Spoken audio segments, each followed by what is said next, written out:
بالله من الشيطان الرجيم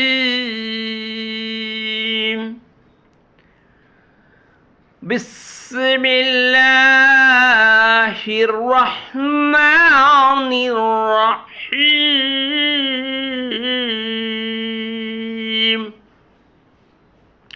قل هو الله أحد الله الصمد لم يلد ولم يولد ولم يكن له كفوا أحد صدق الله العلي العظيم وصدق رسوله النبي الكريم এরশাদ হয়েছে, আমি বিতাড়িত শয়তান থেকে ফানা দিছি, পরম করুণাময় আল্লাহর নামে শুরু করছি। হে রসুল, আপনি বলে দিন, তিনি আল্লাহ, যিনি একক অদ্বিতীয়। আল্লাহ সবার কাছ থেকে অভাবমুক্ত, আর আল্লাহর কাছে সবাই অভাবী। তার কোনো সন্তান নেই, তিনিও কারো সন্তান নন, কেউ তার সাথে তুলনার যোগ্য নয়। মহান আল্লাহ তাআলা যা বলেছেন সত্য বলেছেন, এবং আমাদের নবী হযরত মুহাম্মদ মুস্তাফা সাল্লাল্লাহু আলাইহি ওয়াসাল্লাম যা বলেছেন সত্য বলেছেন। সাদাকাল্লাহু আলিয়্যুল আযীম। ভাই সাহেব, আমি আপনাদের সামনে পবিত্র কোরআন শরীফের সূরাতুল ইখলাস তিলাওয়াত করলাম এবং এর সরল অনুবাদ বললাম। মহান আল্লাহ তাআলা যদি তৌফিক দান করেন তাহলে এর কিছু আলোচনা করব। আপনারা মনোযোগ সহকারে শুনবেন এবং অন্যদের মাধ্যমে শেয়ার করে এটি জানিয়ে দিবেন। আল্লাহ তাআলা এর ইচ্ছা করলে এর উসিলায় আমাদের জীবনের সমস্ত গুনাহ খাতা মাফ করে দেন। আমিন। হু আল্লাহু আহাদ। হে রাসূল, আপনি বলে দিন, তিনি আল্লাহ, যিনি একক অদ্বিতীয়। আমাদের নবী হযরত মুহাম্মদ সাল্লাল্লাহু আলাইহি ওয়াসাল্লাম যখন দুনিয়ায় আসেন তখন ওই দুনিয়ার ছিল অন্ধকার যুগ, মূর্খের যুগ, অজ্ঞতার যুগ, অশিক্ষিতর যুগ। ওই যুগে মানুষ বিভিন্ন পূজায় লিপ্ত থাকতো। তারা ছিল মুশরিক। তারা গোসাই বানাইয়া সে মুক্তি পূজা করত। তারা অসংখ্য দেব দেবীর পূজা করত। আমাদের নবী হযরত মুহাম্মদ সাল্লাল্লাহু আলাইহি ওয়াসাল্লাম দুনিয়ায় যখন এলেন তখন এই ইসলামের দাওয়াত দেওয়া শুরু করলেন। দাওয়াত দিতে দিতে যখন রাসূল সাল্লাল্লাহু আলাইহি ওয়াসাল্লামের এই কথাগুলো বিভিন্ন জায়গায় ছড়িয়ে পড়ে, তখন কাফের মুশরিক আল্লাহর রাসূল সাল্লাল্লাহু আলাইহি ওয়াসাল্লামকে প্রশ্ন করতেন, তোমার আল্লাহ এই দুনিয়া কোথায় থেকে পেল, কোথায় থেকে আসলো, তোমার আল্লাহর বাপের নাম কি, তোমার আল্লাহর মার নাম কি, তোমার আল্লাহ তুমি যখন এই দুনিয়া থেকে চলে যাবা, তুমি আবার তোমার আল্লাহ এই দুনিয়া আবার কাকে দিবে। এবং এভাবে বিভিন্ন ধরনের প্রশ্ন করতেন। আল্লাহ নবী সাল্লাল্লাহু আলাইহি ওয়াসাল্লাম তিনি নিজে কোনোদিন মিথ্যা কথা বলেননি, কোনো কথা বানিয়ে বলেননি। আল্লাহ রাসূল সাল্লাল্লাহু আলাইহি ওয়াসাল্লাম চিন্তায় পড়ে গেলেন। আল্লাহ তাআলা তার পরিচয় দিয়ে দিলেন এই কোরআন শরীফের ভিতরে। আল্লাহ প্রথম জানিয়ে দিলেন, হে নবী বলে দিন, তিনি আল্লাহ, যিনি একক অদ্বিতীয়। বাদশাহ আল্লাহ নবী সাল্লাল্লাহু আলাইহি ওয়াসাল্লাম একথা মানুষের মাধ্যমে বলে দিলেন, হু আল্লাহু আহাদ। হে রাসূল, আপনি বলে দিন, তিনি আল্লাহ, যিনি একক অদ্বিতীয়। আল্লাহ তাআলা এই কোরআন শরীফের ভিতরে সম্পূর্ণ কথাগুলো হলো আল্লাহ নিজেই প্রশ্ন করেছেন, নিজেই প্রশ্ন জবাব দিয়েছেন। আর এই তেলাওয়াতগুলো জিবরাইল আলাইহিস সালাম আল্লাহ তাআলার প্রতিনিধি হিসেবে রাসূল সাল্লাল্লাহু আলাইহি ওয়াসাল্লামের কাছে পাঠান। রাসূল সাল্লাল্লাহু আলাইহি ওয়াসাল্লামের কাছে জিবরাইল আলাইহিস সালাম এই তেলাওয়াতগুলো শুনে দিতেন, আর এর ব্যাখ্যাগুলো শুনে দিতেন। আল্লাহ আমাদের নবী হযরত মুহাম্মদ সে কথাগুলোই মানুষের কাছে বলেছিলেন। আল্লাহ রাসূল সাল্লাল্লাহু আলাইহি ওয়াসাল্লাম কাবরি ছিলেন। তিনি আল্লাহ আয়াত নাযিল করে দিয়ে বললেন, হে রাসূল, আপনি বলে দিন, তিনি আল্লাহ, যিনি একক অদ্বিতীয়। আল্লাহ বলেন, আমি এক, আমি অদ্বিতীয়, আর দ্বিতীয় কোনো আল্লাহ নেই। বাদশাহ একটু চিন্তা ভাবনা করলে বোঝা যায়, প্রতিদিন সূর্য পূর্ব দিক থেকে উঠে পশ্চিম দিকে অস্ত যায়। আল্লাহ যদি দুজন হতো তাহলে এক আল্লাহ বলতো সূর্য পূর্ব দিক উঠবে, আর এক আল্লাহ বলতেন সূর্য পশ্চিম দিক উঠবে। এমন কোনো ঘটনা পৃথিবীর সৃষ্টি করার পর থেকে কোনোদিন ঘটেনি।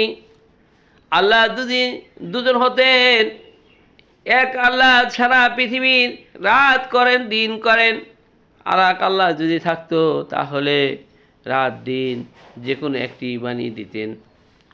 এগুলো চিন্তা ভাবনা করলে গবেষণা করলে বোঝা যায় আল্লাহ এক, আর তার কোনো শরীক নেই, তার পিতাও নাই, তার মাতাও নাই, তার ছেলেও নেই, তার মেয়েও নেই। তিনি এখনও আছেন, আগামীতেও থাকবেন, ভবিষ্যতেও থাকবেন, আগেও ছিলেন। তিনি আল্লাহ, যিনি সময় ক্ষমতার অধিকারী, আসমানের মালিক, জমিনের মালিক, নবমণ্ডলের মালিক, জীবনের মালিক। তিনি আল্লাহ, তিনি ছাড়া আর কোনো উপায় নেই। আল্লাহুস সামাদ, আল্লাহ সবার কাছ থেকে অভাবমুক্ত, আর আমরা সবাই আল্লাহর কাছে অভাবী। বাসা দুনিয়ার মানুষ, প্রত্যেকটি মানুষ অভাবী। মানুষ মানুষ ছাড়া চলতে পারে না। মানুষ একটা জিনিস ঘাটতি পড়ে গেলে সে অভাব পূরণ করার মতো তার কোনো ক্ষমতা নাই যদি আল্লাহ পূরণ না করেন। আল্লাহ হলো অভাব মুক্ত, আল্লাহ হলেন গণী, আল্লাহ হলেন ধনী, আর আমরা সবাই অভাবী। বাসা আমাদের জীবনভর এই 10, 20, 30, 40, 50, 100 বছর পর্যন্ত আল্লাহ তাআলা যে হায়াত দিয়ে দেন, এই হায়াতের জিন্দেগিতে এমন পরিশ্রম করে দিন রাত 24 ঘন্টা পরিশ্রম করতে করতে এত সম্পদ অর্জন করি যে আমাদের সম্পদের কোনো চাহিদা থাকে না, আমাদের অভাবই লেগে থাকে। এই জন্য ভাষা, এই জন্য আমরা চিরকালই অভাবী থাকি, আর আল্লাহ আমাদের অভাব পূরণ করেন, আর আল্লাহ হলেন অভাব মুক্ত। লাম ইয়ালিদ ওয়া লাম ইউলাদ, তার কোনো সন্তান নেই, তিনিও কারোর সন্তান নন। আল্লাহ তার পরিচয় দিয়েছেন যে আমার পিতাও নেই, আমার মাতাও নাই, আমি কারো কাছ থেকে জন্মগ্রহণ করিনি, আমাকে কেউ জন্ম দেয়নি, আমার কোনো সন্তান নেই। এই পরিচয় আল্লাহ তাআলা নিজেই এই কোরআন শরীফের ভিতরে দিয়েছেন, আর আমাদের নবী হযরত মুহাম্মদ সাল্লাল্লাহু আলাইহি ওয়াসাল্লাম এগুলো মানুষের মাঝে বুঝিয়ে দিয়ে দিয়েছেন। এই জন্য ভাই সাহেব, এই সূরাতুল ইখলাস পড়লে আল্লাহ তাআলার পরিচয় পাওয়া যায়। এই সূরাটি এত মর্তবা, এত সম্মান, এত ইজ্জত বলে শেষ করা যাবে না। আল্লাহ নবী সাল্লাল্লাহু আলাইহি ওয়াসাল্লাম বলেছেন এই সূরাটি বেশি বেশি তেলাওয়াত করলে আল্লাহ তাআলা তাকে জান্নাত দিয়ে দেবেন। এমনও হাদিস রয়েছে, ওয়ালাম ইয়াকুল লাহু কুফুয়ান আহাদ, কেউ তার সাথে তুলনার যোগ্য নাই। পৃথিবীর মানুষের সাথে তুলনা করা হয়, তিনি এমন এক মহান আল্লাহ যার সাথে কোনো তুলনা করা হয় না। নমরুদ বলেছিলেন, আমি মানুষকে খাওয়াই, আমি মানুষকে পড়াই, আমি আল্লাহ, আমি খোদা, আমি তোমাদের পালনকর্তা, আমি তোমাদের সৃষ্টিকর্তা। ইব্রাহিম আলাইহিস সালাম আমাদের নবী বলেছিলেন, তোমার যদি এত ক্ষমতা হয় সূর্য পূর্ব দিক থেকে উঠায় আমার আল্লাহ, তুমি পারলে পশ্চিম দিক থেকে উঠাও। কিন্তু নমরুদ কোনোদিন পারেনি, তিনি কথা বলে ক্ষান্ত হয়েছিলেন। ইব্রাহিম আলাইহিস সালাম বলেছিলেন যে তিনি আল্লাহ, তিনি ছাড়া আর কোনো মাবুদ নাই, তিনি পরাক্রমশালী, তিনি সময় ক্ষমতার অধিকারী। আর নমরুদ তখন তার কথা বুঝেছিলেন যে ইব্রাহিম আলাইহিস সালামের কথাই সত্য। আসসালামু আলাইকুম ওয়া রাহমাতুল্লাহি ওয়া বারাকাতুহু। আল্লাহু আমিন। রব্বানা আতিনা ফিদ দুনিয়া হাসানাতাও ওয়া ফিল আখিরাতি হাসানাতাও ওয়া কিনা আযাবান্নার। রব্বানা তাকাব্বাল মিন্না ইন্নাকা আনতাস সামিউল আলিম ওয়া তুব আলাইনা ইন্নাকা আনতাত তাওয়াবুর রাহিম। অকুর রব্বির হামহুমা কামা রাব্বায়ানি সগীরা, অকুর রব্বির হামহুমা কামা রাব্বায়ানি সগীরা। হে মহিয়ান গরুরিয়ান সর্বশক্তিমান আল্লাহ, আল্লাহ আপনার প্রতি মেনে এনেছে, আপনার কাছে সাহায্য প্রার্থনা করি, আপনি ছাড়া সাহায্য করার মতো আমাদের আর কেউ নাই। হে আল্লাহ, আপনি রহমান, আপনি হাকিম, আপনি কারিম। হে আল্লাহ, হাসরের মাঠ কায়েম হয়ে যাবে, যে মাঠটা 50,000 বছর পর্যন্ত থাকবে। আল্লাহ ইয়া আল্লাহ, ইয়া আল্লাহ, সে হাসরের মাঠে পেরেশান দিয়ে না, টেনশন দিয়ে না আল্লাহ। ইয়া আল্লাহ, দুনিয়ায় টেনশন, দুনিয়ায় পেরেশান, দুনিয়ায় যত অভাব আছে, দুনিয়ায় যত বিপদ আছে আল্লাহ, দুনিয়া থেকে দিয়ে দিয়ে আল্লাহ। দুনিয়ার জীবন কোন স্থায়ী, আখেরাত স্থায়ী আল্লাহ। যার সুর আছে আর কোনদিন শেষ হয়ে যাবে না আল্লাহ।